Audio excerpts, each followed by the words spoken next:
เพลงจากสปปลาวเนาะพี่น้องสื่อเพลงว่าเจ้าสิไปอีหลีบ่เป็นบทเพลงของ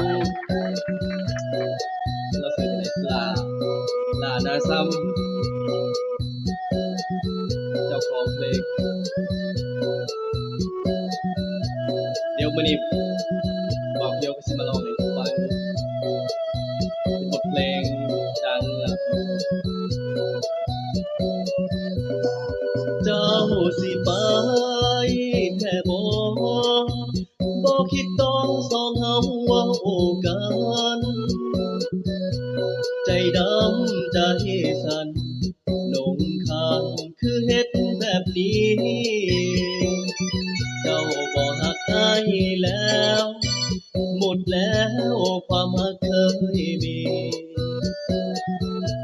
บ่คือแต่กี้เดี๋ยวนี้น้องเป็นจังใดไปอยู่กับเขาน้องคือสิดีไปพบคนที่มั่งมีเงินทองน้องบ่มาไม้ปองประคองความรักสองเฮาเจ้าลืมทุกอย่างความรักเคยมีต่อกันน้องมาลืมมันทุกวันไอ้ได้แต่คอยอย่าไปเลยน้องไอ้นี่ขอหอมควันใจอย่าทิ้งไอ้ไปสิปล่อยไอ้อยู่คนเดียวนี่บ่ผู้สาวใจดำลืมคำสัญญากันนอทิมอายลงคอบอกแค่ไอ้น้อนกนาง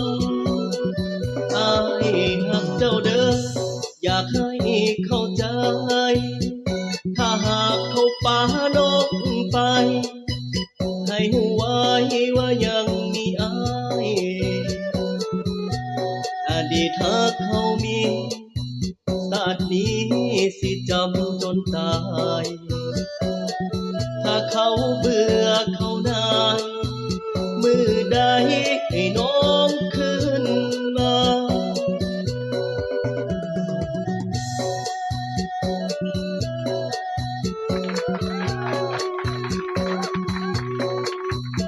เป็นบทเพลงจากสปปลาวพี่น้อง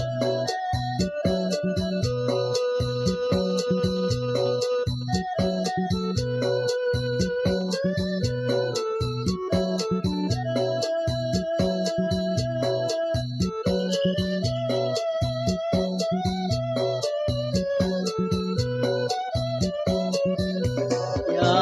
ไปเลยน้องไอ้นี่ขอหอมควันใจอย่าทิ้งไอ้ไปสิปล่อยไอ้อยู่คนเดียวนี่บ่ผู้สาวใจดำลืมคำสัญญากันนอทิ้งไอ้ลงคอก็แค่ไอ้น้อนกนางอายหักเจ้าเดินอยากให้เข้าใจถ้าหากเขาป่านกไปให้หูไว้ว่ายังมีอายอดีตหากเขามีชาตินี้สิจำจนตายถ้าเขาเบื่อเขานายมือใดให้น้องขึ้นมาหากเขาเปิดเขานายมือใดให้น้องกลับมาเฮ้ยเฮ้ยโอ้โอ้